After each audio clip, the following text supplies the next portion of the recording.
Now, once you have done this preliminary analysis, just look back and see how many cross marks you have given.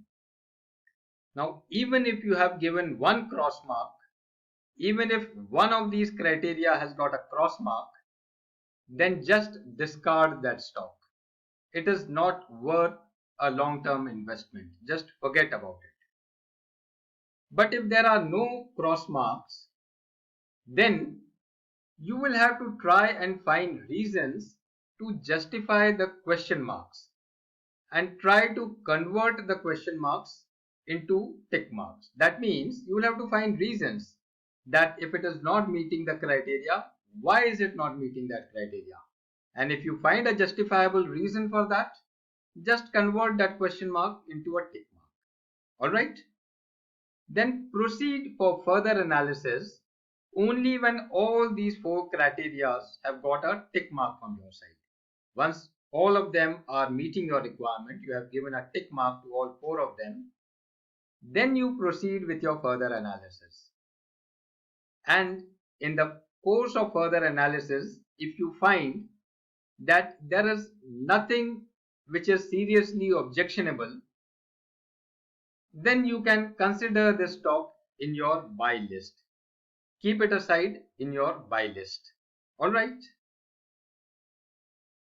After a careful analysis of the financial statements, once you have identified a good stock to purchase, then the biggest dilemma is to determine when to buy that stock and at what price.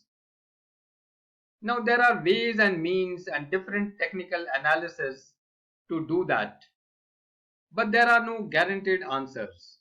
So therefore, if you are a long-term investor, then I would advise you that do not try to time the market.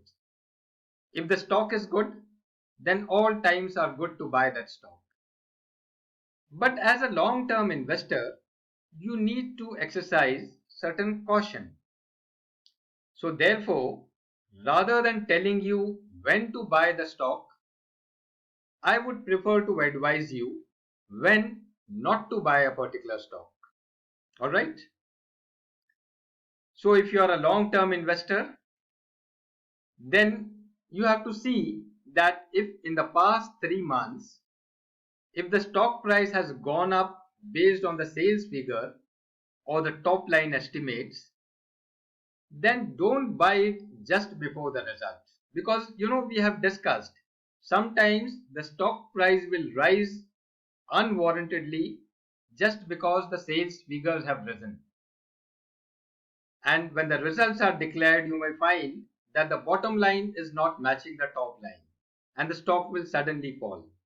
So therefore, do not buy just before a result if the stock price has adequately moved up just based on the sales estimate. Alright?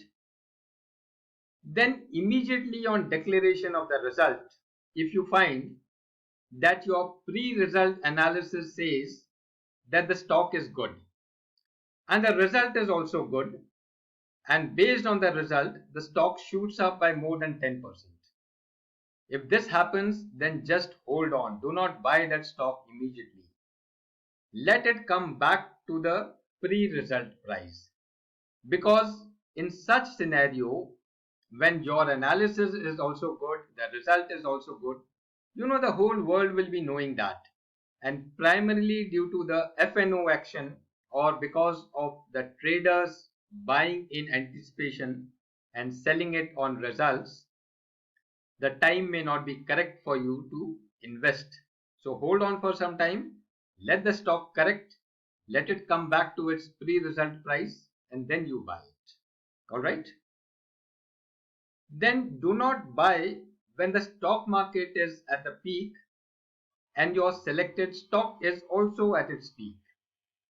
Here, wait for some time, wait for the market to fall or correct by at least 10%. Now, mark my words, I am saying that let the market fall by at least 10%, not the stock. If your stock is doing good, then it may not fall in proportion to the market. All right. Then do not buy when the liquidity in the market is at its peak. Now, what is this market liquidity and why you should not buy when it is at the peak? This I have discussed in one of my other lectures, which is based on the fundamentals and concepts of finance and investment. But even if you have not seen that course, if you have not gone through that course, just remember that when the market liquidity is at the peak, that time you must refrain from buying stocks. All right.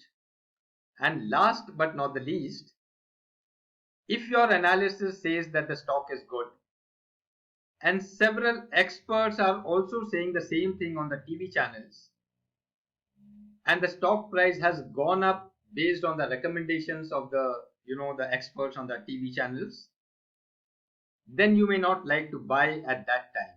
Wait for some time, let the stock price stabilize, let it come down a little bit, and then you can take a decision to buy that stock if you have already analyzed and kept it in your buy list.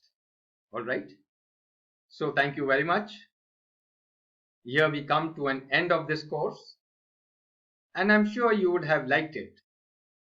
I'm also sure that you will benefit from the contents of this course as you move along your investment journey. If you are a student of commerce or finance or a student of management, then you will benefit immensely from this course in building your career further.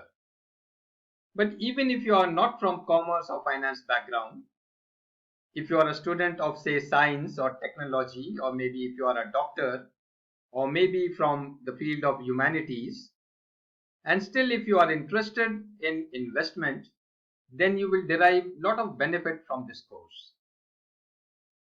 Thank you for being with me so long, and I wish you all the best.